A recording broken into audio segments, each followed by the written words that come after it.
in the air. Ang iba nakaugaliang magbigay ng bulaklak sa minamahal. Ang iba naman, sweets gaya ng cupcake. Pero paano kapag ang bulaklak pwede ring panglaman tiyan? Introducing Edible Floral Bouquet na gawa ni Abigail. Housewife siya sa umaga at virtual assistant naman sa gabi. Pero noong pandemic, natutunan nitong mag-bake. Since hobby lang siya nung una, hindi ko rin naman na-expect na parang opportunity siya to become a business. Nung nagkaroon na ng mga tao na nakakita ng post, personal post lang, tapos parang nagkaroon sila ng interest to order, doon nagkaroon ng opportunity na maging business siya. So parang, Pero, gaya ng lahat ng nagsisimula, hindi ito naging madali. ayun.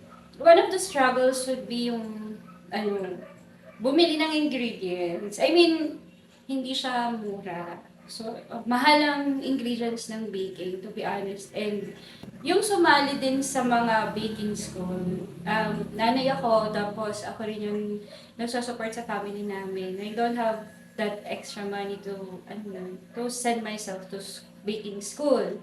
Kalaunan, nakakuha ito ng ideya sa social media na pwede pala itong pagkakitaan.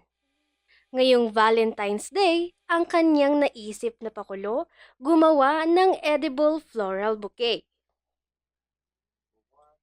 At nang kanyang ipost ito sa social media, agad itong pumatok. Gaya ng bulaklak, namumukadkad palalo ang inspirasyon nito para ipagpatuloy ang pagbebake.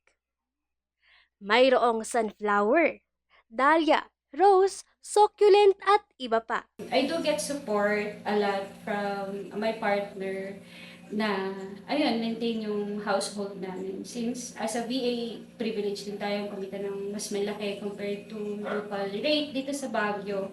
Kung dati-rati, mano-mano pa ang paggawa nito ng cupcake. Ngayon, nakapagpundar na siya ng ilang kagamitang magpapadali sa pagbibake nito. Bukod nga sa floral bouquet, alok din nila ang mga cookies, mini cakes at iba na swak magpapatamis sa mga magsing irog ngayong Valentine's Day. Astelby Salatik, RNG News.